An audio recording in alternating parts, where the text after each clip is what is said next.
श्री राधा वल्लभ लाल की जय। परम करुणामय प्रेम समुद्र परम पावन श्रीधाम वृंदावन प्रियालाल की नित्य लीला विहार भूमि जो सच्चिदानंदमयी है, जहाँ किंचिन मात्र न काल का प्रवेश है न माया का प्रवेश है, पर हमारी अभी दृष्टि में त्रिगुणात्मिका माया का प्रभाव है। इसलिए यही सच्चिदानंदमय धाम जिसमें अपने लोग विराजमान हैं यही है, पर दृष्टि हमारी अभी त्रिगुणात्मिका माया से युक्त है। इसलिए हमें वो दिव्यता जो यहाँ है वो अनुभव में नहीं आ रही, पर ना भी अनुभव में आवे तो भी जो है वो अपना प्रभाव दिखा के ही रहता है। कैसा भी कोई मलिन आचरण वाला विचार वाला यदि श्रीधाम वृंदावन की पावन रज का सेवन करता है, धाम का आश्रय वास स्वीकार करता है, तो निश्चित धाम अपने प्रभाव से उसका परम मंगल कर देता है। धाम का पहला प्रभाव जीव पर पड़ता है जिसे विशेष कृपा होती है, उसे सत्संग की प्राप्ति होती है। जैसे हीरा मिल जाए पर हमें उसका महत्व नहीं पता तो विशेष हमारा आकर्षण नहीं होगा उस पर, कोई चमकीली वस्तु है ऐसा लगेगा। जैसे चिदानंद महामहिम धाम हरिराम व्यास जी बड़े बड़े महापुरुष आकांक्षा करते हैं कि यहाँ के जितने खग मृग पशु पंछी सब हम पर कृपा करें और हमें अखंड वास प्रदान करें। उन्होंने श्रीधाम की इसी श्रीधाम में वास किया, इसी श्रीधाम की उस प्रेममयी दिव्यता को देखा, पर अपने को अनुभव में नहीं आता है। अपने को बस इतना लगता है कि हाँ तीर्थ जैसा, जैसे सब पवित्र तीर्थ हैं भारत में अन्य में, वैसे ही एक वृंदावन है, पर ऐसा नहीं है। जैसे हीरे को हम एक चमकीला छोटा सा एक पत्थर माने, पर जब जौहरी मिला और उसने बताया कि तो करोड़ों का है तो महत्व बन गया। ऐसे ही ये महारत्न स्वरूप वृंदावन धाम लाडली जी की कृपा से मिला, पर यदि भगवत प्रेमी रूपी महापुरुष जौहरी ना मिले तो हमें इसकी कीमत पता नहीं चलती। इसी से खास महत्व हृदय में धाम के प्रति नहीं हो पाता। फिर भी महत्व ना हो तो भी वस्तु तत्व अपना प्रभाव दिखा के ही रहती है। यहाँ चलत फिरत सुनियत यह श्री राधा वल्लभ लाल, ऐसे वृंदा विपिन में बसत रहो सब काल। यहाँ का वायुमंडल ऐसा है कि आपको भगवत प्राप्ति करा देगा।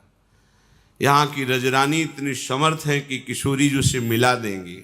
सद्यो वशीकरण चूर्ण मनंत शक्तिम तम राधिका चरण रेणु मनुष्य मरामी। बस सावधानी ये है कि सत्संग यदि प्राप्त हो गया है तो जौहरी का मिलन हो गया, सत्संग ही जौहरी है। अब आप इसकी कीमत पहचानने के लिए अपनी बुद्धि को अन्यत्र से हटा करके धाम में लगाइए, प्रिया प्रीतम की दिव्य लीला गायन में लगाइए। धामी सी प्रिया प्रीतम की रूप महामहिम प्रभाव स्वभाव इसमें लगाइए। प्रायः प्रश्न रहता है कि भजन में हमारा मन नहीं लगता है। विश्वास कीजिए किसी का मन नहीं लगता है, क्योंकि अनंत काल से मन को हमने विषयों में लगाया है। अनंत काल का अभ्यास कुछ महीनों में थोड़ी पलट जाएगा। इतनी ना एकाग्रता है, ना जितेंद्रियता है, ना निष्ठा है। पलट तो एक सेकंड में सकता है, पर हमारे अंदर वो सामग्री जो चाहिए वो सब विषय सेवन से नष्ट हो चुकी है। आध्यात्मिक बल हमारा क्षीण हो चुका है। हमें कोई चिंता नहीं करनी, जो हुआ सो हुआ। अब राख रही को, जितनी श्वासें रह गई हैं अब संभाल लो। बहुत महिमामयी बात एकादशी स्कंद में वर्णन की गई है। कह रहे भक्ति परेशान भवो विरक्ति रन्यत्र चैषो त्रिक एक कालः प्रपद्यमानस्य यथा स्नतः स्युस् तुष्टि पुष्टि क्षुद पायोनुघासम। बिल्कुल पक्का सिद्धांत। तुम जितना नाम जप करते जाओगे उतने ही तुम्हारे हृदय में भगवान का ज्ञान होता जाएगा। अपने स्वरूप का ज्ञान, भगवान की महिमा का ज्ञान, चराचर जगत का क्या स्वरूप है इसका ज्ञान, ये भगवत ज्ञान है।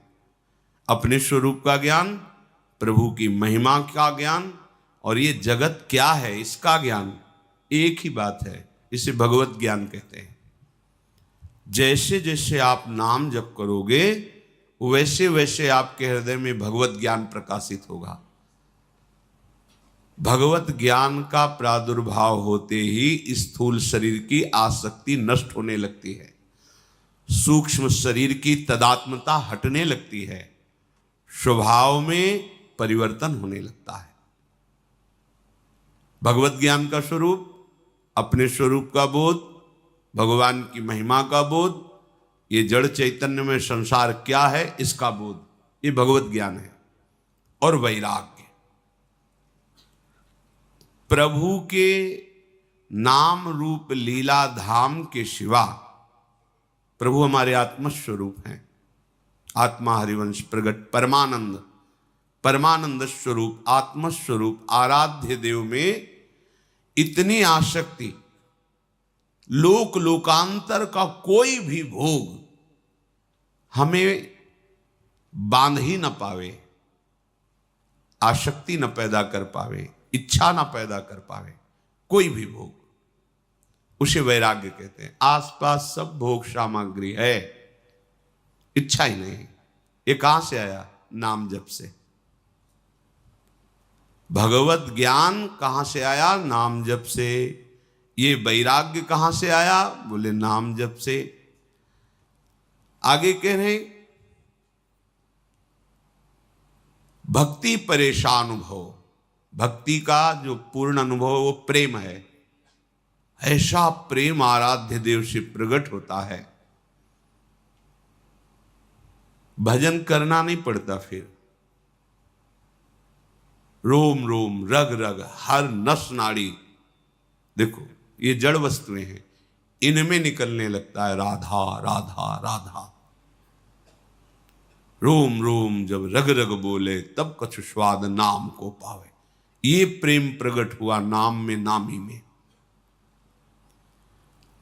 जैसे कोई भूखा एक एक ग्रास अन्न पाता है तो भूख की निवृत्ति, तृप्ति और पुष्टि एक साथ होने लगती है। ऐसे ही संसार से वैराग्य, लोक लोकांतर जितना ब्रह्मादिक के भोग सब विषम लागता है,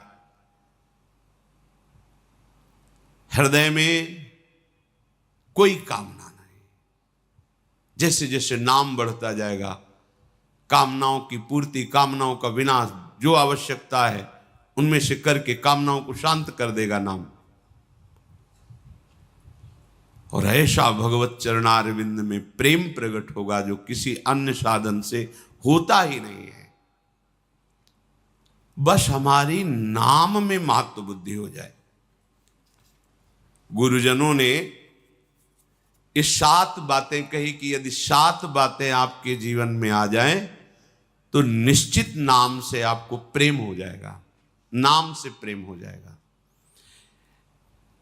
जितने भी महापुरुष हुए हैं किसी भी मार्ग के पथिक हो, अंत में दिव्य ऊंचाई पर पहुंचने के लिए नाम का ही निरंतर रटन करना पड़ा है, अन्य साधनों से उदासीन होकर।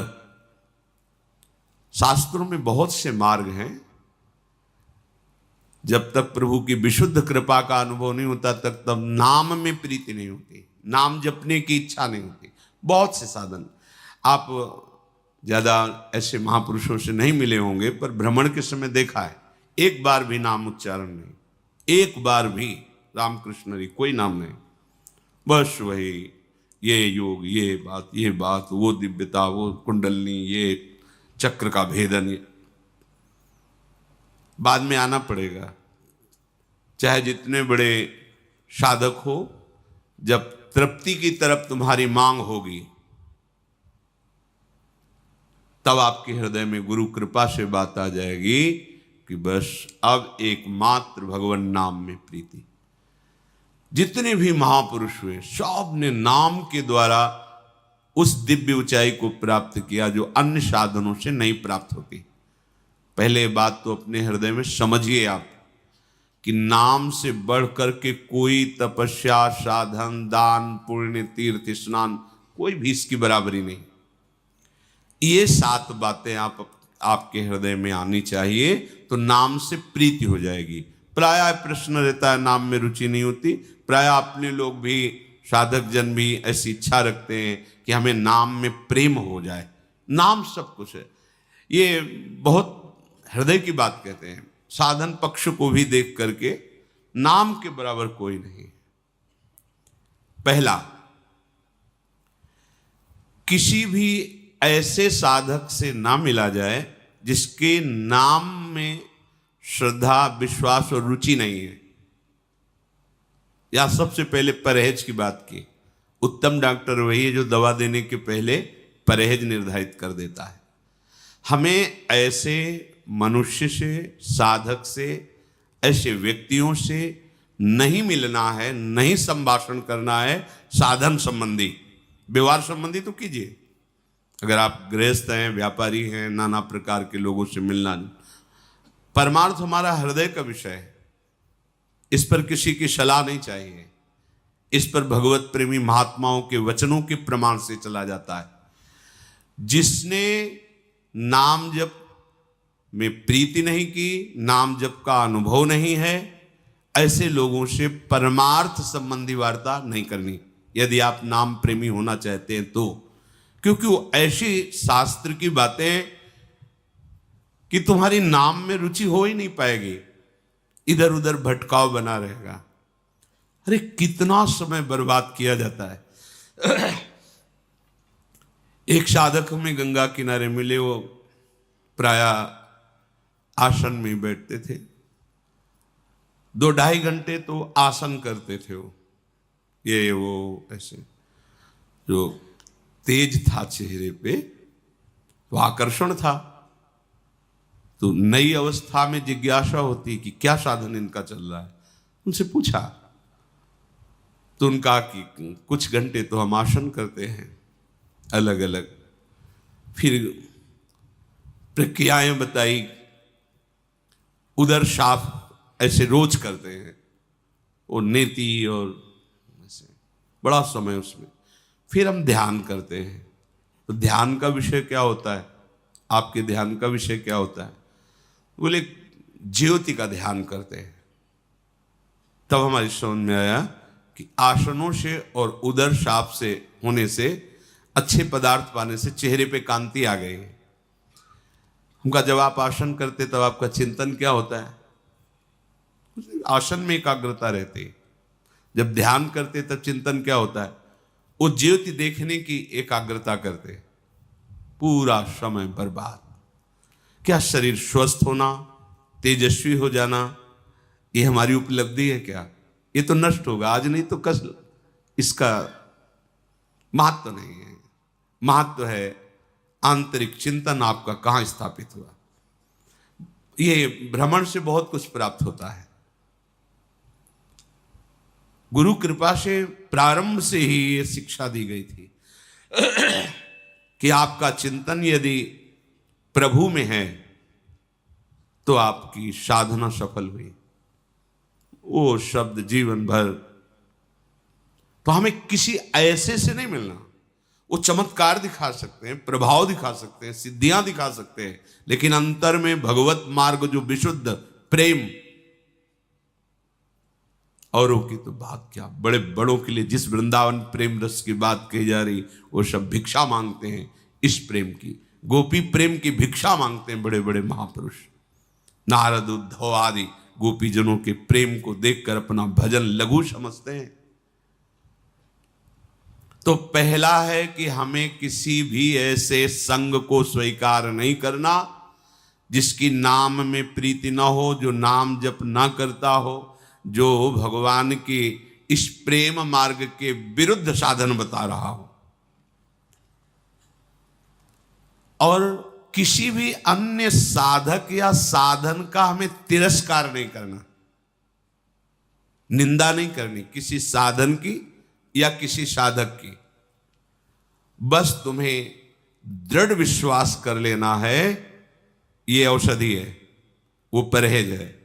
दृढ़ विश्वास कर लेना है कि ये जो नाम मिला है इसी से सब कुछ हो जाएगा, सब कुछ हो जाएगा। शब्द याद रखो,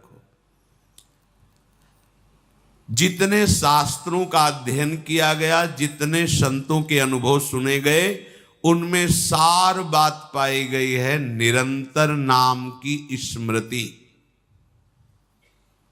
विश्वास कर लो, महापुरुष जन कहे विश्वास कर। इसलिए बार बार विश्वास शब्द कहा जाता है कि जो बहुत वर्षों की साधना में अनुभव होता है वो तुम विश्वास कर लोगे तो अभी से चल पड़ोगे। संत संग में बिल्कुल सीधे घी मिलता है। गाय बांधो, फिर उसको खवा पिला के, फिर दूध निकालो, फिर दही जमाओ, फिर मथो, फिर मक्खन निकालो, फिर उसको घी रूप में सराओ। ये सब महापुरुष जनों ने किया है, अपने को सीधे हुए घी दे रहे हैं। इसलिए कह रहे विश्वास करो, वहां तुम्हें दूध दुहने के लिए जाने की जरूरत नहीं है, गाय बांधने की, वो प्रक्रिया की बात करें, अर्थात साधन की जरूरत, सीधे घी। उन्होंने मेहनत करके, तपस्या करके, अनुभव करके सार बात, तुम ऐसा विश्वास करो कि नाम से बढ़कर कोई साधना नहीं और इसी से सब कुछ हो जाएगा। भरोसो जाहि दूसरो सो करो, मुंह को तो राम को नाम कलप तरु, कलि कल्याण फरो। गोस्वामी जी कह रहे हैं भाई जिसको और कोई भरोसा और साधन में करो, मेरे लिए तो एक ही भरोसा है, परम कल्प तरु, गुरुदेव से मुझे नाम मिल गया है और कल्याण रूपी फल इस कल्प वृक्ष में फल गए। जिधर देखो आनंद ही आनंद। गोस्वामी जी कह रहे कर्म उपासन ज्ञान वेद मत सो सब भांति खरो। कर्म योग और भी उपासनाएं, ज्ञान योग और वेद के सिद्धांत सब बढ़िया है, खरो, सबको प्रणाम करते हैं। पर मोहि तो सावन के अंधई जो सूझत रंग हरो। हमारी दशा तो यह है, गोस्वामी जी कह रहे, जैसे सावन का अंधा हो जाए, सावन में अंधा हुआ तो उसे 12 महीना हरा ही चिंतन में आएगा, क्योंकि हरा देख के ही अंधा हुआ था। गोस्वामी जी कह रहे अब हमारी पूरी दृष्टि केवल नाम में है। कोई साधना उपासना ज्ञान वेद मत बढ़िया है, सब बड़े खरो, सब अच्छे करो भाई, जिसकी जो महापुरुषों ने कभी ये नहीं कहा कि तुम कुछ मत करो। वो देखो हितजू महाराज कह रहे हैं, मेरे प्राणनाथ श्री श्यामा शपथ करो तृण छिए, रहो को काहू मन नहीं दिए। जिसका मन जहां लगे लगाओ, हम नहीं कहते, लेकिन अपनी बात हम कहते हैं कि मेरे प्राणनाथ श्री श्यामा शपथ करो तृण। हम कसम खा के कहते हैं कि मेरे प्राणनाथ श्री श्यामा जी हैं, मन वचन कर्म से केवल लाडली जी महाराज। गोस्वामी जी कह रहे जहां जिसका जिस साधन में रुचि करो, पर मोहि तो सावन के अंधई जो सूझत रंग हरो। बोले आप का कोई अनुभव है इस विषय में? बोले हाँ, भगवत कृपा से हमारी स्मृति जागृत हो गई है। चाटत रहो स्वान पातर ज्यों कवहु न पेट भरो। बहुत सी साधना की, बहुत से कर्म किए, बहुत सी योनियों में गया, पर हमें वही मिला जैसे श्वान कहते कुत्ते को। जैसे कुत्ता पतरी चाट चाट कर कभी पेट नहीं भर पाता, ऐसे आज तक कृतकृत्य नहीं हुआ, कृतकृत्य नहीं हुआ जैसा आज हुआ हूं। काकभूषण जी का भी ऐसा अनुभव, बड़े बड़े महापुरुषों का अनुभव। तो आज आपको क्या अनुभव हुआ? बोले सोहो सुमिरत नाम सुधारस, पेखत परुषि धरो।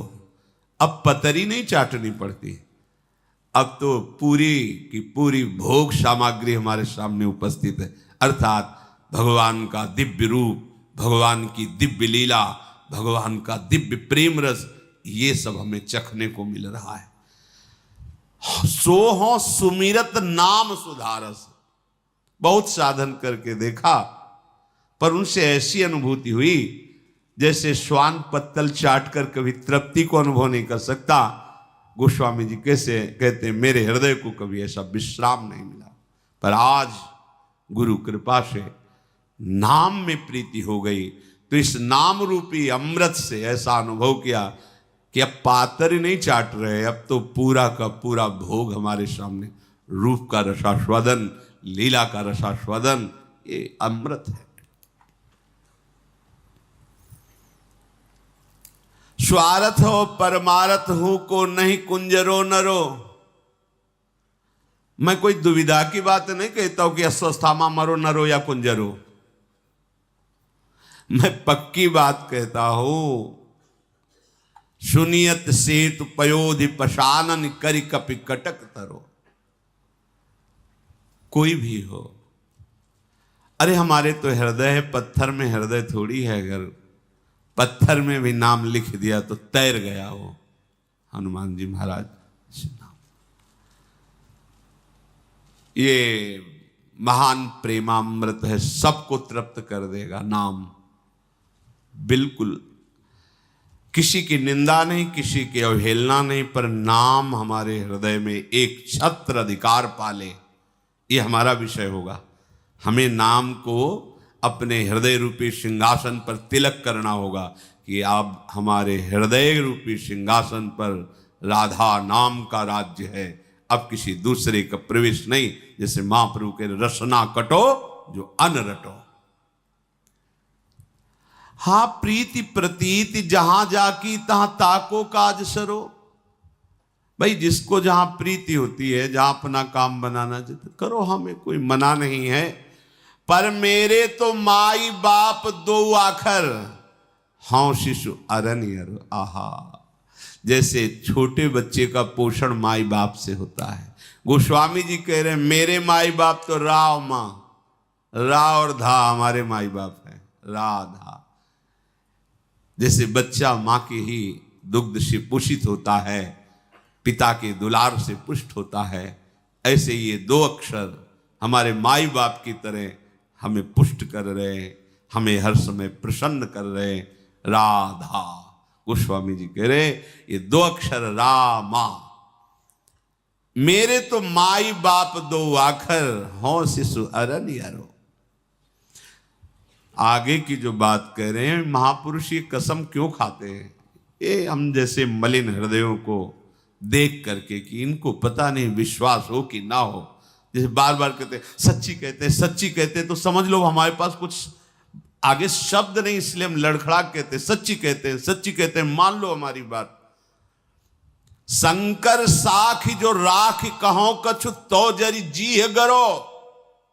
भगवान शंकर को साक्षी करके कहता हूं, थोड़ी भी मिलावट की बात नहीं, थोड़ी भी छुपा के नहीं रख रहा हूं। अगर जरा भी झूठ हो तो मेरी जबान गल जाए, भगवान शंकर को साक्षी करके कहता हूं। अपनो भलो राम नाम ही ते तुलसी समुझ पर। पूरे जीवन की आराधना का फल गोस्वामी जी कह रहे हैं, मैं भगवान शंकर को साक्षी करके कहता हूं, मुझे जो कुछ मिला है सब नाम से प्राप्त हुआ है। अगर थोड़ा भी मिलावट हो तो मेरी जीभ गल के गिर जाए, ये विश्वास पहला। परहेज के साथ दवा का सेवन, दृढ़ विश्वास की नाम से बढ़कर के कुछ नहीं है। फिर वही बात हमारे से निकलती, कैसे तुम्हें बताएं? राधा, अभी तो जपो, आगे तुम्हें पता खुद चल जाएगा। राधा और राधा इतना अंतर नहीं है, समझ पा रहे हो? किशोरी जू में राधा नाम, इतना अंतर नहीं। राधा कहो, राधा रोम रोम आनंदित, सामने स्वामी जू। राधा राधा, कृष्ण कृष्ण, ये अभेद है। मतलब राधा निकल रहा तो स्वामिनी जो हैं, जिभ्या में नाम रूप से, मानस पटल में रूप से। मान लो, बस मान लो। दूसरा, अब आपको नाम में जैसी महत्व और आदर बुद्धि वैसी किसी भी साधन में नहीं होनी चाहिए। जैसे कल किसी ने प्रश्न किया, कल या परसों प्रश्न किया था कि सेवा में तो हमारी रुचि, हम घंटों सेवा करते पर नाम जप नहीं करते, तो सेवा हो कैसे रही आपकी? आप क्या शारीरिक क्रिया को सेवा समझते हैं क्या? इधर से फूल रख दिया, उधर से फूल रख दिया, चिंतन संसार का हो रहा है, ये शुभ क्रिया होगी, सेवा नहीं होगी। ध्यान रखना, सेवा में सुमिरन और भाव, ये दो प्रदान होते हैं। सेवा में सुमिरन और भाव। निज मंत्र चल रहा है, शरणागत मंत्र चल रहा है, या नाम चल रहा है, प्यारी जी की खोए हुए हैं आप, पत्रावली कर रहे, पुष्प चढ़ा रहे हैं, भोग लगा रहे हैं, मेरी लाडली। भाव और सुमिरन, सुमिरन संसार का, तो सेवा शब्द हट जाएगा। शुभ क्रिया भागवतिक क्रिया हो गई, क्रिया का फल है। सेवा से सीधे सेव्य को अधीन करने वाला प्रेम प्राप्त है, ये सूक्ष्म विषय है। अगर आप संसार का चिंतन करते हुए इधर उधर से सेवा, रंग नहीं होगा, उसका दर्शन कर लो सेवा में, उसका सेव्य बताएगा कि रंग नहीं है। सेवा देखते ही पता चल जाता है तुम किस कोटि के सेवक हो। सेव्य को देखते ही पता चल जाता है आप किस कोटि का दुलार करते हो। सुमिरन और भाव, ये दो प्रदान है सेवा में, वस्तु प्रदान नहीं है। वस्तु प्रदान नहीं कि तुम कितनी महंगी चीज लगा रहे हो, सब पार्थिव वस्तुएं हैं। महंगा है तुम्हारा भाव और तुम्हारा सुमिरन। अगर दो नहीं है तो फिर ये दूसरी बात नहीं आप में आएगी। नाम में इतनी आदर बुद्धि हो, पूज्य भाई जी से हनुमान प्रसाद पोद्दार जी महाराज की, सामने भगवान खड़े तो भी नाम नहीं छूटना चाहिए, और तो बात जाने दो। ये हुई नाम में आदर बुद्धि। मतलब नाम की आदर बुद्धि इतनी कि भगवान दूसरे नंबर पे हैं, पहले नंबर पे भगवान का नाम है। ये उपासक के हृदय की बात कह रहे हैं। प्रभु आए और नाम छूट गया तो ऐसे प्रभु से तुरंत नाम पकड़ो, जिसके बल से प्रभु आए, नाम नहीं, नाम स्मृति चल रही, सुमिरन चल रही। अब नाम का विस्तृत स्वरूप, नाम में ही रूप समाया है, नाम में ही गुण समाये, नाम में ही लीला समाई। अब प्रियाजू का कोई लीला चिंतन करते हुए सेवा कर रहे हैं, या पद गुनगुनाते हुए सेवा कर रहे हैं, भाव में भरे हुए हैं, एकदम डूबे हुए हैं रूप में, ये सब नाम ही है। नाम का ये आंतरिक रूप है। रूप, लीला, गुण, इसका चिंतन करते हुए सेवा भाव में डूब रहे हैं। आपको अनुभव हो रहा है कि मैं नाम जप नहीं कर रहा हूं, हो रही सेवा। संसार का चिंतन करते हुए निषेध कर रहे हैं। नाम के प्रभाव से रूप छाया हुआ है, आप डूबे हुए हैं, और आपको ऐसा अनुभव हो रहा है कि शायद मंत्र और नाम नहीं चला तो मेरी अखंडता में बाधा पड़ गई। नहीं नहीं नहीं, यही फल है नाम का। अगर कहीं ऐसी स्थिति हो जाए कि सेवा हो गई और आपको भान नहीं हुआ कि मैंने सेवा की, ये कब कैसे, और ये गाढ़ स्थिति आ गई, फिर धीरे धीरे तो भाव देश में प्रवेश हो जाता है। नाम के समान कोई भी स्थान किसी का भी नहीं, भगवान का भी नहीं। ये है नाम जापक की आंतरिक स्थिति। आप कहोगे प्रमाण, प्रमाण से बात सिद्ध होती है। सुतीक्ष्ण जी महाराज निरंतर भगवान का नाम जप करते हुए, अगस्त जी महाराज के शिष्य हैं, निरंतर नाम जप करते हुए प्रभु मिले। जब प्रभु वनवास के समय सबको कृतार्थ करने के लिए भ्रमण करते हैं, तो उस समय पहले गुरु की कुटिया में नहीं गए, पहले शिष्य के पास गए। सुतीक्ष्ण किसी ऋषि ने आके बताया भगवान श्रीराम पधार रहे हैं, भगवान पधार रहे हैं। मैं जिनका निरंतर नाम सुमिरन कर रहा हूं, प्रभु आ रहे हैं, भागे बावरे मन। वो तो प्रेमी ही जानता है कि जिसके लिए वो जीवन अर्पित किए वो आ रहा है, उसके हृदय की दशा क्या होती होगी, क्या दशा होती होगी। जो एक एक पल बाट जो रहा है, दर्श बिन दुख न लागे नैन, जिसके हृदय में प्राण व्याकुल हो रहे हैं प्रीतम से मिलने के लिए, हाहाकार मचा हुआ है हृदय में, और अपने में अयोग्यता है। दोनों बातें, मिलन की प्रबल आकांक्षा, पर वो जब देखता है कि मैं तो अयोग्य हूं, जैसे बौना आकाश को छूना चाहता है पर कैसे छू सकता है। सुतीक्ष्ण जी व्याकुल हुए, आज मेरे प्रभु आ गए, भागे, किधर है प्रभु। ढूंढ रहे, देख रहे हैं, इतनी व्याकुलता, बैठ गए मार्ग में। जो नाम चल छा गया नाम, हृदय में वही नाम रूप को प्रकाशित, ध्यानस्थ अचल होकर मार्ग में ही बैठ गए। पुलक शरीर पनस फल जैसा, जैसे कटहल के कांटे होते हैं ना, ऐसे एक एक रोम पुलकित है आनंद में। भगवान वृक्ष की ओट में हो गए। सुतीक्ष्ण जी की दशा देख रहे हैं। यहां ऐसा लगता है सुतीक्ष्ण जी के दर्शन भगवान कर रहे हैं। नजदीक गए, स्पर्श करके हिला रहे हैं।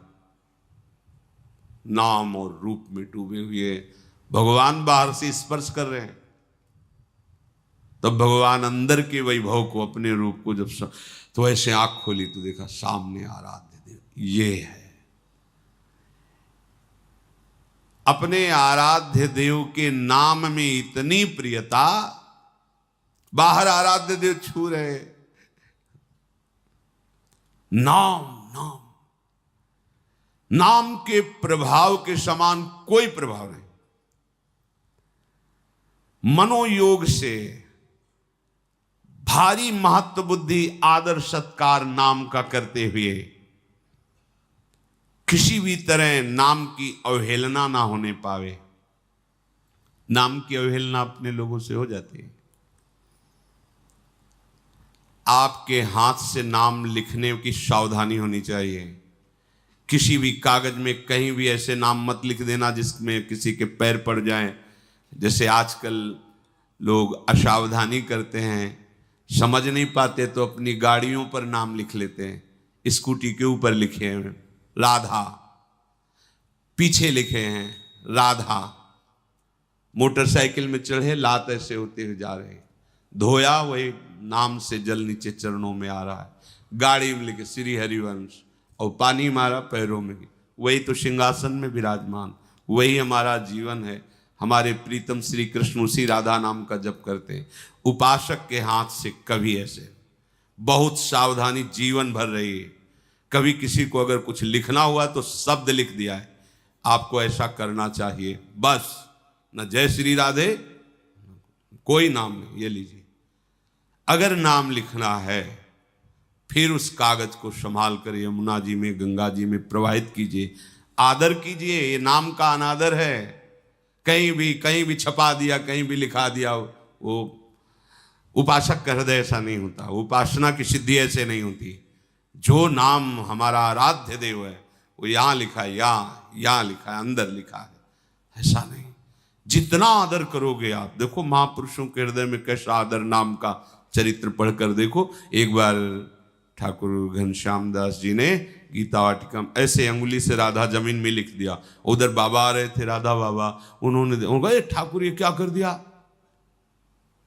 बैठकर अपने अचले में वहां से सब रज निकाली, खोद खोद के कि एक कण राधा नाम से छुआ हुआ वहां और तुलसी जी के घेरे में, और का कान पकड़ो, आज के बाद कभी ऐसे खिलवाड़ नहीं करोगे। स्वामिनी जी का नाम ऐसे लिख दिया, किसी का पैर पड़ जाएगा, सारे सुकृत नष्ट हो जाएंगे। क्या है ये नाम? सोचो आपके सामने राधा नाम लिख दिया जाए और तलवार लेकर खड़ा हो जाए कि इस नाम को रौंद कर चलो, नहीं तो तुम्हारी गर्दन काट देंगे। तो उपासक गर्दन ऐसे सार्स कर देगा, काट दो, पर हम अपने आराध्य देव के नाम पर पैर नहीं रख सकते। ऐसी उपासना की गरिमा है, और उसी नाम को आप लोग ऐसे लिख दिया और नालियों में पड़ा है, ऐसे कहीं भी कुछ भी कैसे भी। क्या ये मात्र राधा नाम तुम्हें रुचेगा? नाम का अपराध कर रहे हो, अपमान कर रहे हो, तुम्हारी नाम में प्रीति होगी? बहुत संभाल के अपने हाथ से वही नाम लिखो जहां या सिंहासन में विराजमान करना हो या ऐसा कुछ। आजकल लोग ब्याह के कार्ड में प्रिया प्रीतम छाप दिए, नाम लिख दिए, क्या क्या, और वो कार्ड केवल निमंत्रण कार्ड है। देखा ऊपर डस्टबिन क्या कहते हैं उसमें, कूड़ा वाले उसमें ऐसे डाल दिया, ऐसे पड़ा है, बच्चे खेल। अपराध बनता है। तभी तो नाम का प्रकाश कहां हो रहा है? अरे वही तो नाम, राधा नाम सिंहासन में विराजमान करके दुलार कर रहे हैं, लाल लड़ा रहे हैं बड़े बड़े महापुरुष गुरुजन। इसी दुलार के बल से नवनिवृत्त निकुंज में श्री जी के साक्षात सेवा का अधिकार प्राप्त हुआ। वही नाम तो, नाम का महत्व जब हृदय में आ जाएगा तो त्रिभुवन में कोई कीमती चीज नहीं इस नाम के बराबर। हनुमान जी महाराज को जब लंकाधिपति पद पर विभीषण जी का अभिषेक हुआ, बहुत ही कीमती रत्नों की माला सियाराम जी के चरणों में भेंट की। अत्यंत अगाध प्रेम में डूबे हुए विभीषण जी का आंतरिक भाव समझकर प्रभु ने वो माला हनुमान जी को प्रदान करी। हनुमान जी ने इससे देखा, विभीषण जी कहने लगे बहुत कीमती है, ये छोटे मोटे राजाओं के पास भी नहीं होती। ज्ञानी नाम अग्रगण्यम, बहुत कीमती क्या है विभीषण जी, अभी तुम समझे नहीं। ये समझाने के लिए वज्र के से जैसे दांत हनुमान जी के ऐसे चीर कर उसको फाड़ कर तोड़ कर। विभीषण जी के मन में आया कि है तो कपि ही, खिलवाड़ कर रहे हैं, इतनी कीमती, बहुत कीमती माला आपने तोड़ दी। बोले कीमत किसकी होती है जानते हो? भगवान नाम की। अगर इसमें राम लिखा होता या राम इसमें बसा होता तो हम इसको कीमत समझते। क्या है ये? हमारे सामने कंकड़ पत्थर से ज्यादा इसकी कोई कीमत नहीं। जिसमें नाम नहीं है वो जीवन, जिसमें नाम नहीं है वो वस्तु किस काम की? विभीषण जी का भाव मानो आया कि इतना बड़ा तन लिए हुए हो, क्या इसमें? ऐसे सभा में करके फाड़ के दिखा दिया कि नाम ही नहीं नामी भी विराजमान।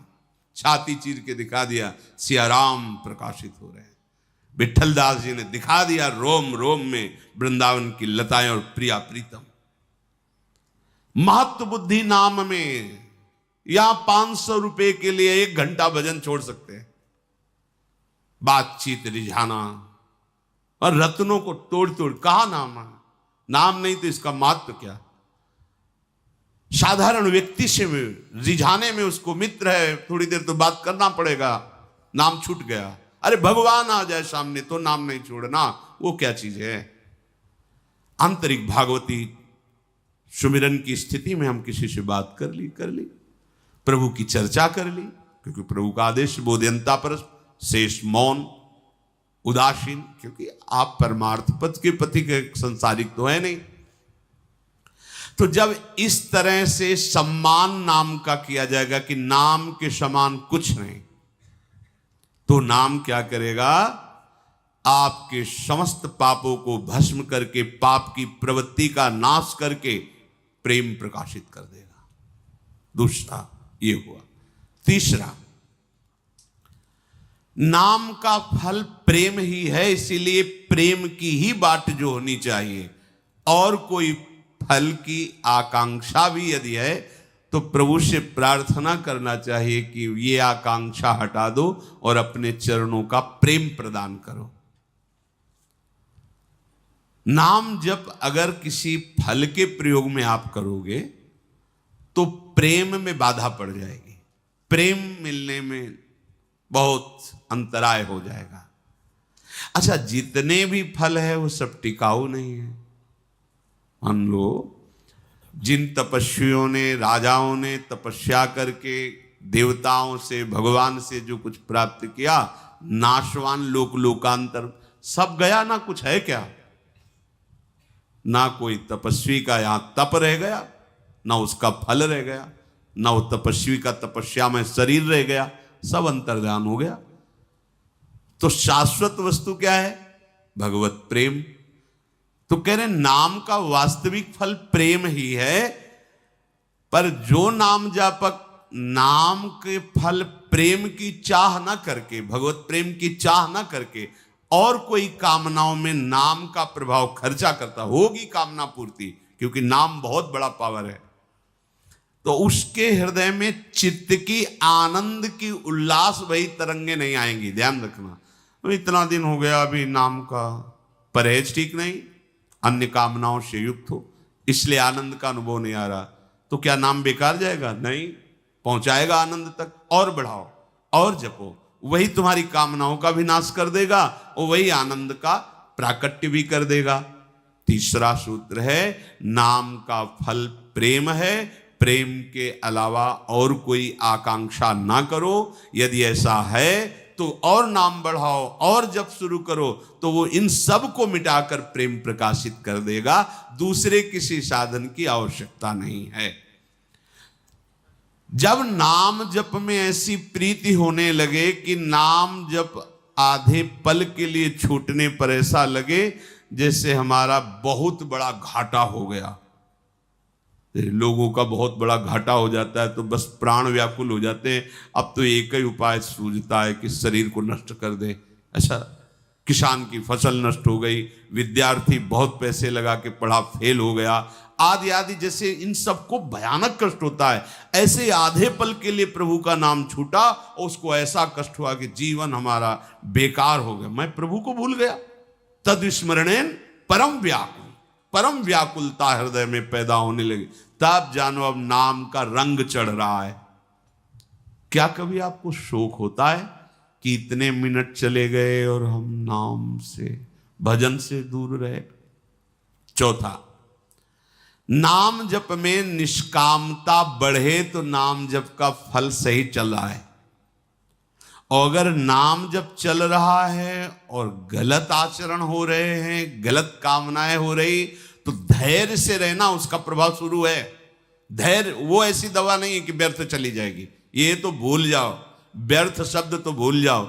चाहे जो जैसा हो, नाम जब कभी व्यर्थ नहीं होता है, ध्यान रखना, अमोघ वस्तु है, समय लगेगा।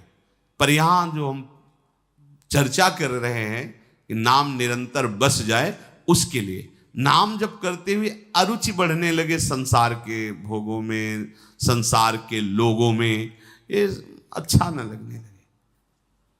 नाम चल रहा है, ये आदमी आ रहा, बात करेगा तो नाम छूट जाएगा, क्या करे? वो विचार ऐसा करने लगे, ऐसी चेष्टाएं हमारे अंदर आने लगे, किसी से मिलना जुलना, बात करना, हंसना, मजाक करना, ये सब फीका लगना। समझो नाम जप का फल मिल रहा है, आपका नाम जप सही चल रहा है। निष्कामता बढ़ना, ये नाम का प्रभाव है। भगवान के रहस्य का प्रभाव धीरे धीरे हृदय में प्रकाशित होने लगता है। पहले गंदगी साफ होती, बहुत कूड़ा करकट जमा है, दुर्वासना, पाप प्रवृत्तियां, नाना प्रकार की भोग वासनाएं, ये नाम जप से ही नष्ट होती हैं। जब ये नष्ट हो जाती है तो भगवद रहस्य प्रकाशित होने लगता है।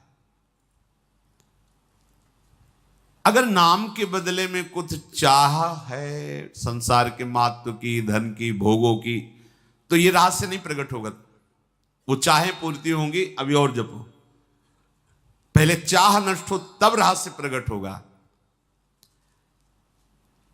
नाम के बदले में कुछ भी चाहना सुख भोग की, ऐसा समझो अमृत के बदले में विष ले लेना। ये महापुरुषों के अनुभव की बात। नाम जप का फल निष्कामता है, चाह मिटाना है। वो महासुख उसके हृदय में स्वाभाविक स्फुरित होता है। जाहि न चाही कबहू कछ, चाह मिटना ही साधना की सफलता है। अचाह ही भगवत स्वरूप स्थिति है। कोई चाह नहीं, जैसे प्रभु चाह रहे हैं वैसे। अब हमारी कोई जोई जोई प्यारो करे सोई मोहि भावे, अपनी कोई चाह नहीं। पांचवा, उपासक को हर समय यह अनुभव होना कि नाम और नामी अभेद है। नाम जप कर रहे हैं तो चिन्मय चिदानंद प्रकाशित करने वाले भगवान नाम के रूप में हमारी जिह्वा में बैठे हैं। कितना सुख हो जाएगा जब आपकी इस बात की अनुभूति हो जाएगी। सुन लेना अलग बात है, जैसे मंत्र मिला तो मंत्र मिलना अलग बात है, लेकिन मंत्र का साक्षात्कार करना ये अलग बात हो गई। मंत्र को रमा लेना, मंत्राकार वृत्ति कर लेना ये अलग बात है। ऐसे आपने सुन लिया नाम नामी अभेद है, लेकिन इसकी अनुभूति हो जाना। नाम तुम्हारी जिह्वा पे चल रहा है तो सही पूछो तो तुम्हारे हृदय में अब कोई प्रश्न नहीं रह जाएगा, कोई चाह नहीं रह जाएगी, क्योंकि स्वयं प्रभु नाम रूप से आपकी जिह्वा में आए हैं। नाम चिन्मय, याद रखो कभी भी किसी भी अवस्था में इसका नाश नहीं हो सकता। बोले अपराध बन गया तुम्हारा, भजन नष्ट हो गया। साधन नष्ट हो सकता है, भजन नहीं। भजन चिदानंद है, चिदानंद। तो नाश कौन करेगा चिदानंद का? चिदानंद के एक अंश से काल प्रकट हुआ, सबका नाश कर रहा है। आज तक कोई काल का नाश कर पाया है? एक अंश से प्रकट। और ऐसे अंशी प्रभु को अपने अधीन कर ले, वो नाम है। हम ये थोड़ी कह सकते चिदानंद का अंश नाम है, नहीं कह सकते। ऐसे संपूर्ण चिदानंद में प्रभु को नाम अपने अधीन कर रखा है। उस नाम का कहीं कभी किसी भी क्रिया से कोई नाश कर सकता है? अविनाशी चिदानंद में नाम, ये पांचवी ऐसी स्थिति उपासक के हृदय में। ये जो नाम जप हो रहा है, इसका मतलब हर क्षण भगवान का स्पर्श हो रहा है। कृष्ण कृष्ण कृष्ण, राधा राधा, कितना अमृत है।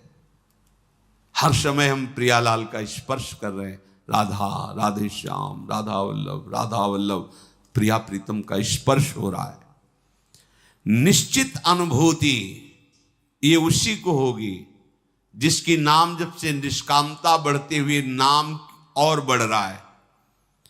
जहां ऐसी अनुभूति हुई तहां भावना का प्रादुर्भाव हो जाता है। भावना, प्रियालाल की मैं दासी हूं, मैं सहचरी हूं, मैं नित्य सखी हूं, इसका प्रादुर्भाव। ये कोई जप का विषय नहीं कि मैं तो सखी हूं, मैं सखी हूं, मैं सखी। ये जप का विषय नहीं। जय शिवोहम, ये जप का विषय थोड़ी है। ये तो ब्रह्मानंदकार वृत्ति का विषय है। एक एक वृत्ति, सोहमस्मिति वृत्ति अखंडा। ऐसे ही मैं सहचरी हूं, ये कोई जप का विषय थोड़ी है, ये अनुभूति है, भावना। छठवां, अब तैल धारावत नाम का प्रादुर्भाव। अखंड तैल धारावत, सोते में भी नाम चलता है, सोते में भी, क्योंकि चल रहा है। आप जब सो रहे होते हैं तो आप श्वास प्रश्वास की प्रक्रिया कर रहे होते हैं क्या? नहीं, पर हो रही है ना। तो जिसकी श्वास श्वास में नाम तैल धारावत बस गया, तो इंद्रियां मन भले सुसुप्ति में चली गई, पर नाम जब चल रहा है, अखंड नाम जब चल रहा है। कुछ कुछ महापुरुषों के तो जीवन में देखा गया कि जब वृत्ति नाम की बाहर आई तो वो सो रहे हैं और जिह्वा से निकल रहा है राधा कृष्ण। सोवत हु रसना रटे, राधा कृष्ण सुनाम।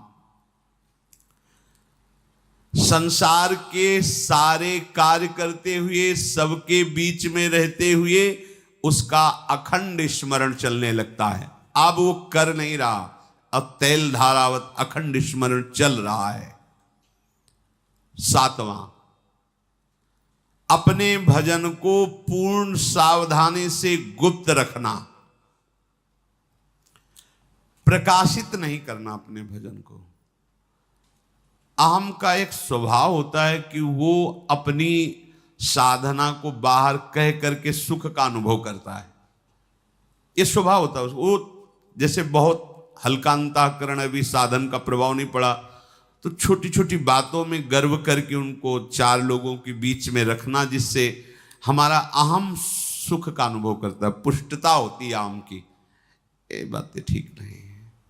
भजन को एकदम गुप्त रखना है। जो सच्चे भजनानंदी महापुरुष होते हैं वो अपने को बिल्कुल महत्वहीन रखते हैं। महत्वहीन, महत्व रखना ही हमारे लिए बहुत बड़ा विघ्न है। अमानिना माने महत्वहीन, मान देना, दूसरों का महत्व करना, अपने महत्व को छुपाना, अपने महत्व को मिटाना। संतों ने तो ऐसी ऐसी लीलाएं की, जहां उनका महत्व बढ़ने लगा तो महत्व मिटाने के लिए लीला की। पर वो सिद्ध पुरुषों की बात है, उन्हीं की सामर्थ्य है ऐसी। कंजूस के धन की तरह नाम को छुपाओ और जार की तरह प्रेम करो। जार भाव होता है कि जैसे ब्याह हुआ किसी से और आसक्ति है किसी से, उसे जार भाव कहते हैं।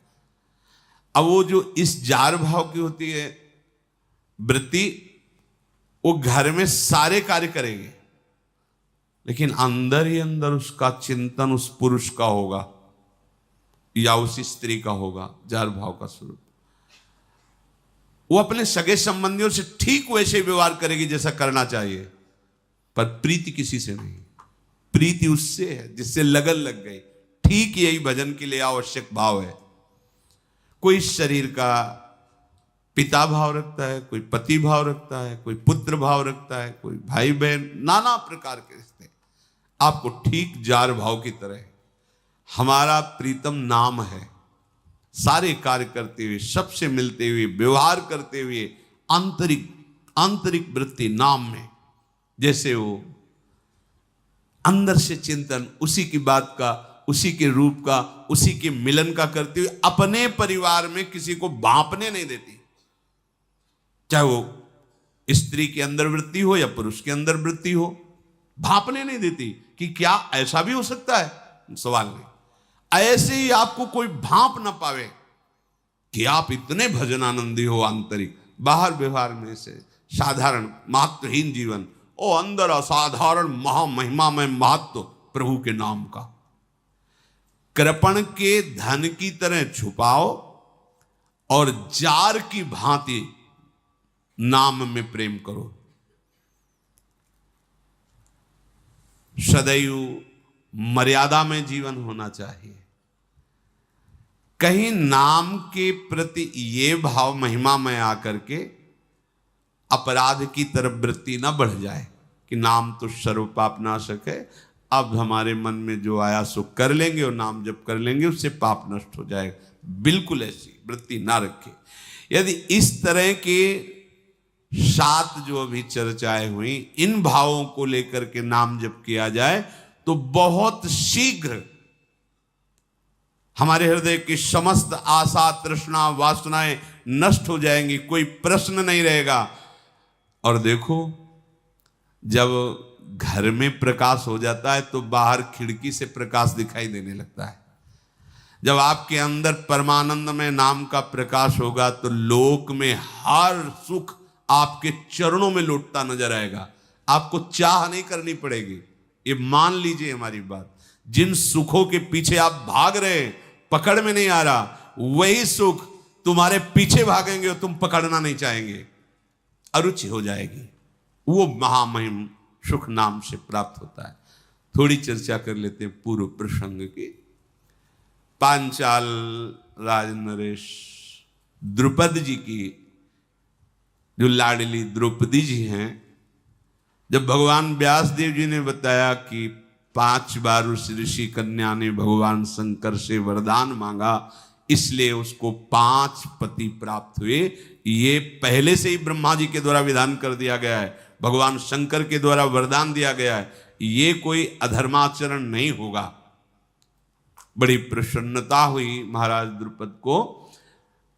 वेद पारंगत विद्वान मंत्रज्ञ पुरोहित धौम्याचार्य जो पांडवों ने वर्ण किए थे, उन्होंने प्रज्वलित अग्नि की स्थापना करके मंत्रों द्वारा आहुति देकर युधिष्ठिर जी के साथ गठबंधन कराकर उनका पाणी ग्रहण संस्कार कराया। युधिष्ठिर जी का जब पाणी ग्रहण हुआ, फिर दूसरे दिन एक एक करके सबका, पांचों पांडवों का पाणी एक एक दिन, आज युधिष्ठिर जी का, फिर भीम जी का, फिर अर्जुन जी का, फिर नकुल जी का, फिर सहदेव जी का विवाह कार्य संपन्न हुआ।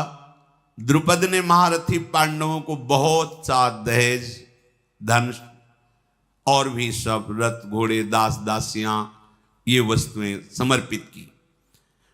इंद्र के समान महाबली पांडव प्रचुर धनराशि, अश्वरथ, दास दासियां प्राप्त करके पांचाल नगर में ही सुखपूर्वक रह रहे।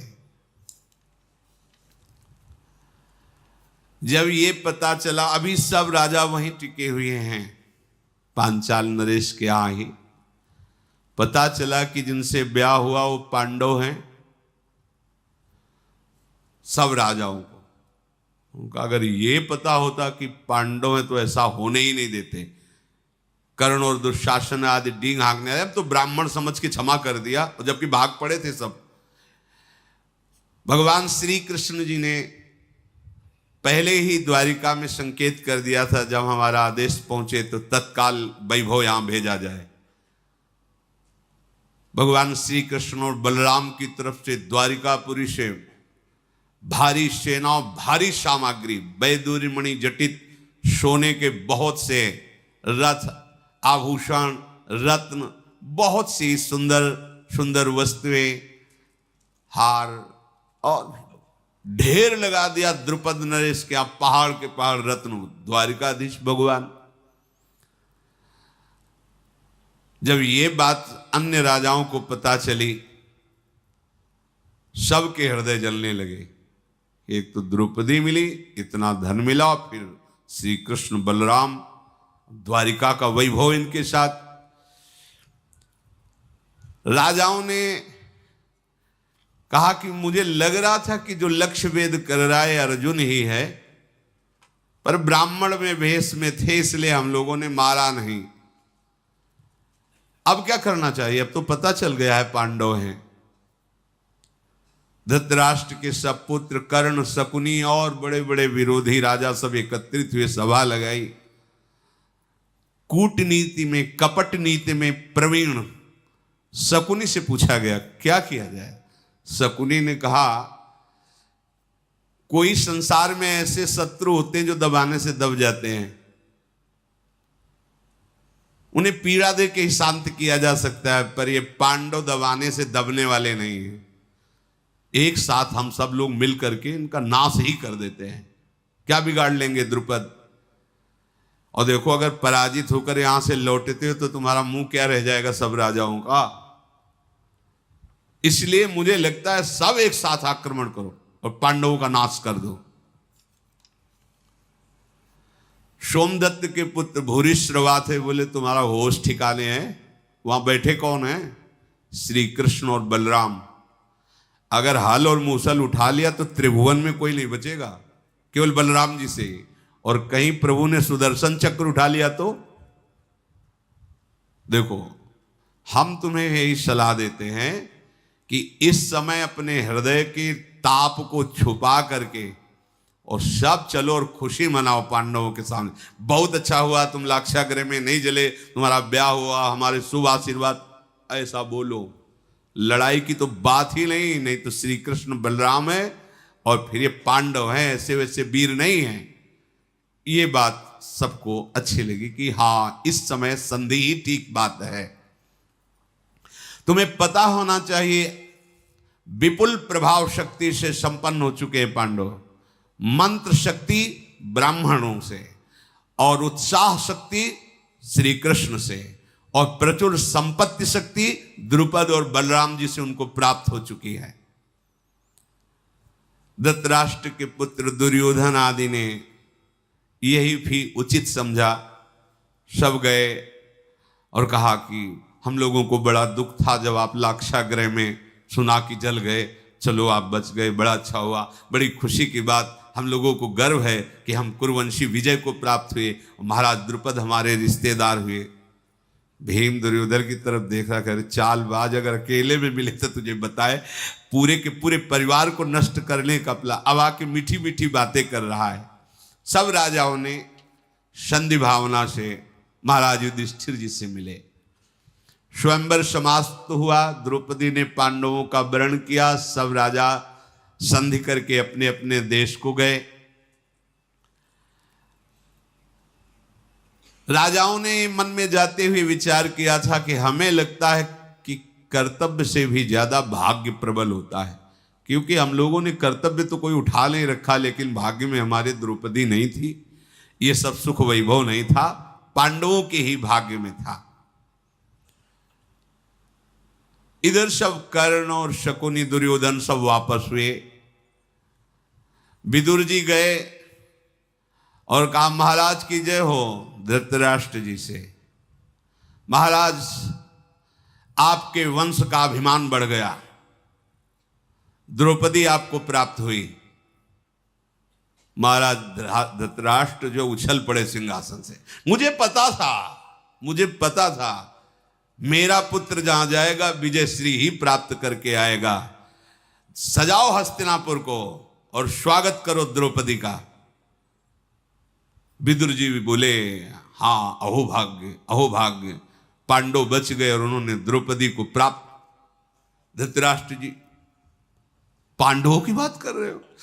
अब पूरी आकृति तो जो आनंद की थी एकदम जल। उन्होंने समझा कि दुर्योधन प्राप्त करके आया, उनका आपकी जय हो, आपके वंश की वृद्धि हुई, तो है तो उन्हीं के वंश के ना।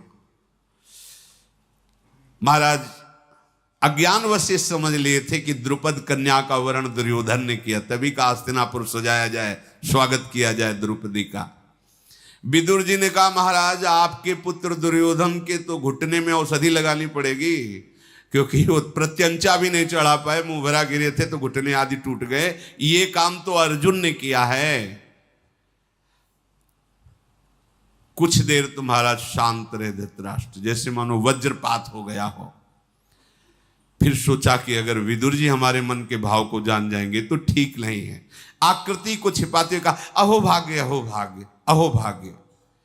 विदुर जी पांडव जीवित हैं सुनकर मुझे बहुत अच्छा लगा, और द्रुपद के साथ संबंध हुआ, द्रौपदी ब्याह, ये भी बहुत अच्छा लगा। हाँ, स्वागत करो उनका। युधिष्ठिर जैसे पांडु के पुत्र वैसे मेरे भी तो पुत्र हैं, मेरे हृदय में बड़ा सुख हो रहा है, उनका स्वागत किया जाए। विदुर जी ने कहा महाराज ऐसी बातें यदि आपके हृदय में स्थायी बनी रहें तो ही मंगल है। भगवान ऐसी बातें तुम्हारे हृदय में स्थायी रखें कि जैसे पांडव के पुत्र हैं वैसे आपके पुत्र हैं, ऐसी बात तुम्हारे हृदय में बनी रहे। विदुर जी तो गए। दुर्योधन और कर्ण तत्काल धृतराष्ट्र के पास आए, साथ में शकुनी भी थे, और कहा आप विदुर जी से ये बात सुनकर के हर्षित हो रहे हो, कह रहे हो अहो भाग्य है, क्या करना चाहते हो पिताश्री? शत्रुओं की उन्नति में अहोभाग्य मना रहे हो, वैरियों की भूरी भूरी प्रशंसा कर रहे हो। निष्पाप नरेश, यदि समय आप सावधान नहीं रहे तो आप समझ सकते हैं पांडवों की शक्ति की वृद्धि हो रही है। फिर आपके पुत्र और आपके सारे वैभव का सर्वनाश उन्हीं के द्वारा निश्चित है, यदि आप ऐसा स्वभाव बना लोगे। अहो भाग्य, अहो भाग्य। विदुर जी को क्या है, ये तो खाते आपका है और अंदर ही अंदर पक्ष लेते हैं पांडवों का। धृतराष्ट्र ने कहा तुम लोगों की बुद्धि इस समय राजनीति के अनुसार नहीं चल रही, तुम्हें समझना पड़ेगा, प्रजा विरोध कर देगी अगर हम पांडवों का अहोभाग्य करके आदर नहीं करेंगे। पर तुमने जो कहा है इस पर हम विचार करते हैं। धृतराष्ट्र जी ने भीष्म जी को, द्रोणाचार्य जी को, इन सबको बुलाया और कहा कि आपकी क्या राय, इस समय क्या किया जा सकता है? भीष्म जी बोले पांडवों के साथ अगर कोई विरोध करेगा तो मुझे पसंद नहीं आएगा, मुझे पसंद नहीं आएगा तो परिणाम आप याद कर लीजिए। जैसे गांधारी के पुत्र वैसे ही कुंती के पुत्र मेरे लिए समान हैं, इसलिए पांडवों का प्रिय करना ही तुम्हारा इस समय धर्म है। अगर अप्रिय किया तो विरोध में हम खड़े हो जाएंगे। भीष्म जी अगर यही बात शुरू से अंत तक कहते रहते तो बात बन जाती। डर गए धृतराष्ट्र जी। भूपाल तुम्हें पांडवों का प्रिय करना है, उनकी रक्षा करनी, उनका सम्मान करना है, और दुर्योधन आदि समस्त राजकुमारों इस आज्ञा के विरुद्ध नहीं। सावधान, तुम पांडवों से युद्ध भी नहीं कर सकते हो, तुम्हारी सामर्थ्य नहीं है। जैसे तुम्हारा राज्य जैसे पांडवों का राज्य, और सही पूछो तो पहले अधिकारी तो पांडव ही हैं, क्योंकि महाराज पांडु राजा थे, उनके पधारने पर धृतराष्ट्र राजा हुए। तो फिर बुला के क्या करेंगे, सिंहासन पे बैठाल दें? दुर्योधन ने कहा। भीष्म जी ने कहा आधा राज्य उन्हें सम्मान पूर्वक दो, आधे के तुम, आधा राज्य उन्हें। इसके विपरीत किया तो भलाई नहीं है, बस इतना हम संकेत कर रहे हैं। तुम्हारा अपयश होगा, प्रजा विरोध में हो जाएगी। विदुर जी ने भी, द्रोणाचार्य जी ने भी, कृपाचार्य, सब ने भीष्म जी की इस बात का सम्मान किया। पांडवों को बुलाया जाए और आधा राज्य उन्हें अर्पित किया जाए। द्रोणाचार्य जी ने कहा कि मेरी सम्मति है, महात्मा भीष्म जो कह रहे हैं अक्षरशः सत्य है, आधा राज्य उनको बुला करके दिया जाए।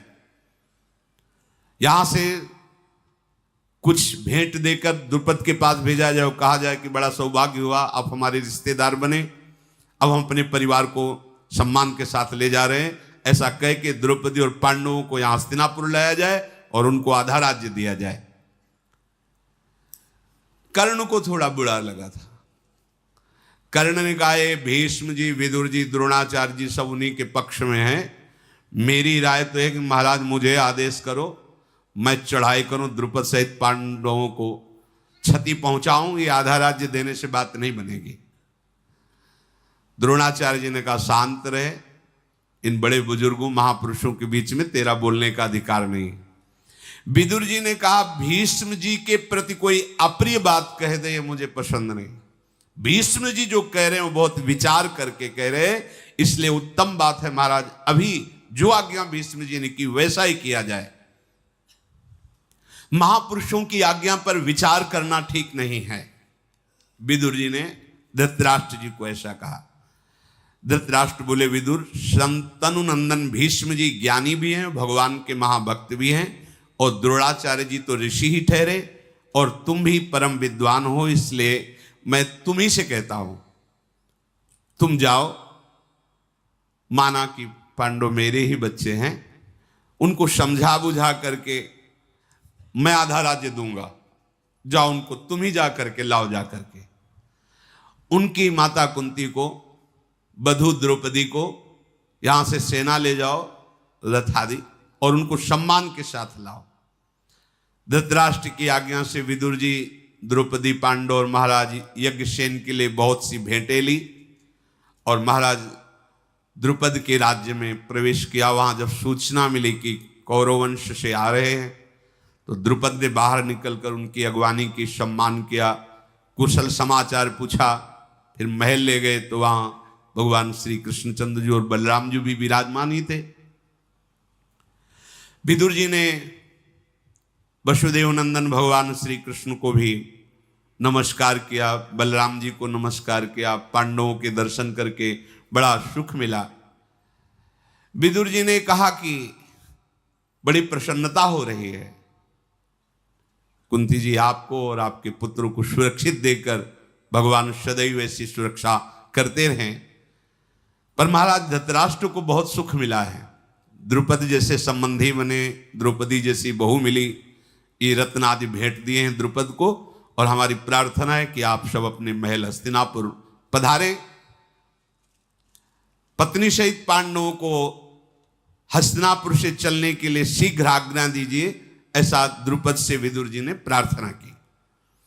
द्रुपद बोले महात्मा पांडवों का हमारे नगर से जाना अच्छा नहीं लग रहा है, पर जैसा आप आज्ञा करेंगे। युधिष्ठिर जी ने कहा कि हम आपके अधीन हैं, जब कभी जहां जैसी आज्ञा होगी हम आपकी आज्ञा का पालन करेंगे, पर भगवान श्री कृष्ण की क्या राय है इसमें जान लें। तब भगवान श्री कृष्ण ने कहा, मुझे तो तुरंत इसी समय हस्तिनापुर जाना अच्छा लगता है। बस भगवान की आज्ञा हुई।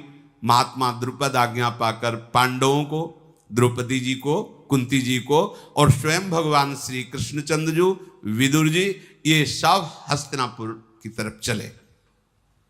जब धृतराष्ट्र ने सुना कि श्री कृष्ण भी आ रहे हैं और पांडव भी आ रहे हैं, तो उनका घबराहट पैदा हो गई हृदय में। विकर्णाद, धनुर्धर और चित्रसेन, द्रोणाचार्य, कृपाचार्य, इन सबको भेजा, अगवानी कीजिए। पांडवों की अगवानी हुई। नागरिक तो सुन ही चुके थे कि वारणावत में भस्म हो गए, पर जब सुना ब्याह करके आ रहे, पूरी प्रजा टूट पड़ी दर्शन के लिए। महाराज युधिष्ठिर और पांडवों के दर्शन करके खूब प्रजा ने आशीर्वाद दिया, और प्रजा के हर व्यक्ति से कुशल प्रश्न पांडव कर रहे हैं। जब महल में पहुंचे तो कुंती जी ने प्रणाम किया गांधारी जी को, बड़ी हैं, और कहा बहू प्रणाम करो, ये हमारी पूज्य हैं। जब द्रौपदी जी ने गांधारी जी को प्रणाम किया और गांधारी जी ने द्रौपदी को हृदय से, जेवी हृदय से लगाया, अलग हट गई। हृदय से लगाते ही अनुभव हुआ कि हमारे पुत्रों की मृत्यु आ गई है। ये द्रौपदी नहीं, ये साक्षात हमारे देवी हैं गांधारी, पातिव्रत धर्म से युक्त है। जे ही हृदय से लगाया, छोड़कर हट गई। तुरंत अनुभव हुआ कि ये द्रौपदी मेरे पुत्रों की साक्षात मृत्यु आई है। अब तो हृदय एकदम घबराहट पैदा हो गया। गांधारी ने तुरंत विदुर जी को बुलाया और कहा, मेरे महल में रखने की आवश्यकता नहीं, इनको यहां सुख नहीं मिलेगा, इनको महाराज पांडु के महल में सुख मिलेगा। तुरंत द्रौपदी कुंती को पांडु के महल में पहुंचाया जाए। एकदम असहनशीलता गांधारी जी के मन में प्रकट हुई, वहां सुखपूर्वक रहेंगे। विदुर जी समझ गए। विदुर जी ने कहा, हाँ हाँ आपकी आज्ञा शिरोधार्य है, महाराज पांडु का महल बहुत समय से खाली पड़ा है, वहां विराजमान हुए। फिर धृतराष्ट्र ने महाराज युधिष्ठिर को पास बुलाया और कहा, बेटा ध्यान से सुनो, वैसे तो मुझे बहुत प्यारे हो, मैं हृदय की बात कहता हूं। मेरा ये दुर्योधन जो है ना, ये बहुत दुष्ट है, दुरात्मा है, पर मुझे इतना इससे प्यार है कि मैं इसे त्याग नहीं सकता। ये मैं धर्म से युक्त होकर बोल रहा हूं। तुम तो मेरी आज्ञा के पालन में ही हो। मेरे मन में आता है तुम हस्तिनापुर में मत रहो, नहीं तो फिर ये कोई षड्यंत्र रचेगा तुम्हारे नाश का। मैं जानता हूं ये दुष्ट है, पर मैं इसके मोह का त्याग नहीं कर पा रहा हूं। हृदय से कहता हूं, मैं तुम्हें बहुत प्यार करता हूं, पर इसी की दुष्टता के कारण मैं तुम्हारे साथ प्यार का बर्ताव नहीं कर पा रहा हूं। मेरी आज्ञा है तुम हस्तिनापुर छोड़ दो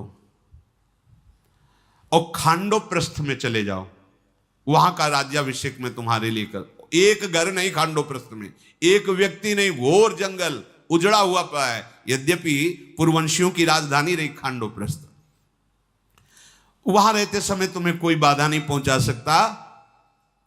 और खांडोप्रस्थ में जो यहां से हस्तिनापुर के लोग जाना चाहें वो तुम्हारे साथ जा सकते हैं। मैं सोचता हूं वहां का राजा तुम्हें बना दूं।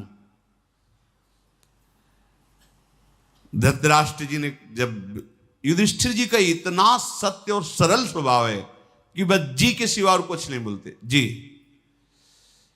विदुर जी ने विचार किया कि कलह कलह से अच्छा है ये महावीर हैं, अपनी व्यवस्था करेंगे। विदुर जी ने कहा कि महाराज क्या आज्ञा है, तो उनका राज्याभिषेक लाओ, अभी कर देते। एक घर नहीं है खांडोप्रस्थ में, एक भी घर, और वहां का राज्याभिषेक युधिष्ठिर जी का कर रहे हैं और कह रहे हैं मैं तुम्हें बहुत प्यार करता हूं। अब विलंब नहीं करना चाहिए, तुम्हारा हमने राज्याभिषेक कर दिया, छोड़ो हस्तिनापुर और जाओ खांडोप्रस्थ। विदुर जी मुस्कुराए, क्योंकि उनको सब पता था, पर वो ये जान के कि जिसके साथ भगवान श्री कृष्ण हैं अमंगल नहीं हो सकता। भीष्म, द्रोण, कृपाचार्य, विदुर जी सब आश्चर्यचकित हैं कि अभी आए, अभी। भगवान श्री कृष्ण बोले, महाराज आपका विचार उत्तम है, मैं सहमत हूं, ठीक है, खांडोप्रस्थ भेज दीजिए। युधिष्ठिर से कहा, आज ही तुरंत निकलो, चलो खांडोप्रस्थ, जल्दी यहां से निकलो। धृतराष्ट्र के कथनानुसार कार्य पूरा किया गया। खांडोप्रस्थ पहुंचे, जहां एक भी घर नहीं, एक भी व्यक्ति नहीं, कोई सुविधा नहीं, खंडहर पड़ा था। ये राजधानी पुरवंशियों की पूर्व की। भगवान श्री कृष्ण द्वैपायन व्यासदेव जी प्रकट हुए।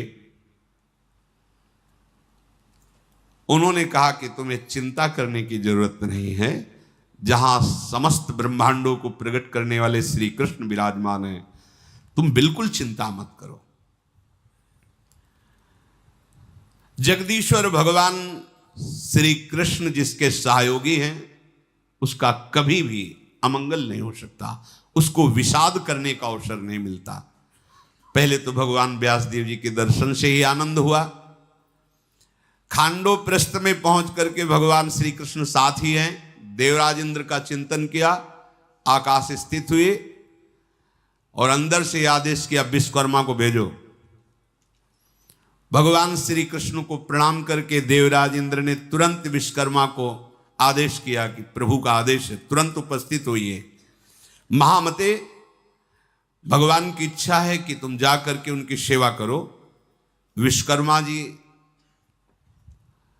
भगवान की इच्छा के अनुसार उपस्थित हुए खांडोप्रस्थ में।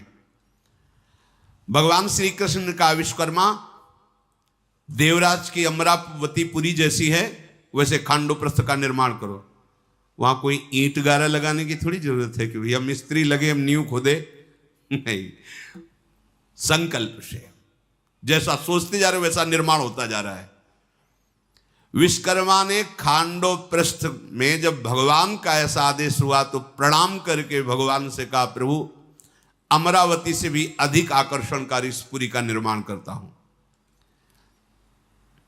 महेंद्रपुरी, देवराज इंद्र की पुरी से भी अत्यंत आकर्षणकारी उस पुरी की रचना की। बहुत ही, इसमें तो बहुत वर्णन है, क्या क्या, कैसे कैसे महल, कैसा कैसा, पूरे ने नगर की रचना करके भगवान श्री कृष्ण ने उसका नाम रखा इंद्रप्रस्थ।